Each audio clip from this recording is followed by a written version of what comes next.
امام حسن مجتبی علیه السلام آمد سر اون بزرگوار رو در دامان گرفت. روایت دارد که خون از سر مبارکش میریخت و محاسن مبارکش خونین شده بود. امام حسن همطور نگاه میکرد به صورت پدر. گریه چشمان امام حسن رو پر اشک کرد. اشک از چشم امام حسن یک قطره افتاد رو صورت امیرالمؤمنین. حضرت چشم رو باز کردن، گفتن حسنم گریه میکنی؟ گریه نکن. من در این لحظه در حضور جماعتی هستم که اینها به من سلام میکنن. کسانی در اینجا هستن در همون لحظه اول اونی که نقل شده است از حضرت، فرمود پیغمبر اینجاست، فاطمه زهرا اینجاست.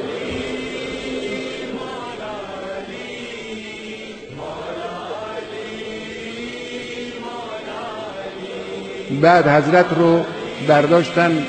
بعد از اینکه امام حسن علیه السلام نماز رو خوندن در مسجد، حضرت هم نشسته نماز خوندن. روایت دارد، راوی میگه که حضرت گاهی متمایل میشد به یه طرفی که بیفته، گاهی خودش رو نگه میداشت. بالاخره حضرت رو بلند کردن، به طرف منزل حرکت دادن، بردن. اصحاب شنیدن اون صدایی را که تهدمت والله ارکان الهدی قتل علی المرتضی. این صدا را همه اهل کوفه شنیدن، ریختن طرف مسجد، قوقایی به پا شد. راوی میگه مثل روز وفات پیغمبر در کوفه زجه و گریه بلند شد. اون شهر بزرگ کوفه یک پارچه مصیبت و حزن و اندوه بود. حضرت رو می آوردن. امام حسین علیه السلام آمد نزدیک. چشمان حضرت از اشک، از گریه‌ای که کرده بودن، در این روایت دارد که پلک‌های حضرت مجروح شده بود. در همین مدت کوتاه اونقدر حضرت گریه کرده بودن. امیرالمؤمنین چشمش افتاد به امام حسین. گفت حسین من گریه نکن، صبر داشته باشید، صبر کنید، اینها چیزی نیست، این حوادث میگذره. تسلی داد امام حسین رو هم. حضرت را آوردن داخل منزل، بردن در اون مصلای حضرت، اونجایی که حضرت در خانه در اونجا نماز می‌خوندن. فرمود ببرید مرو اونجا برای حضرت بستری گستردن، حضرت رو اونجا گذاشتن. اینجا دختران امیرالمؤمنین آمدن.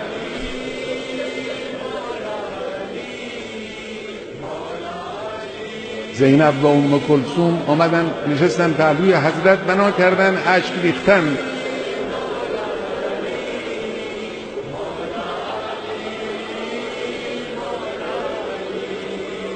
امیرالمؤمنین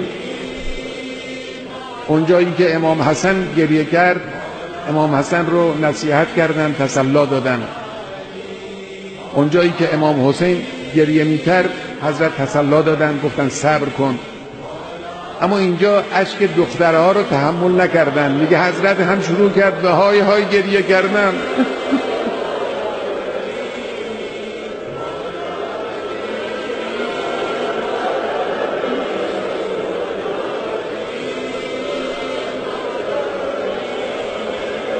یا امیرالمؤمنین،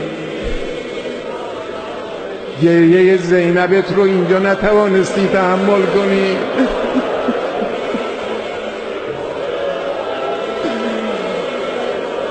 اگر در روز عاشورا میدیدی چگونه زینبت اشک میریزه، نوحه سرایی میکنه، چه میکردی؟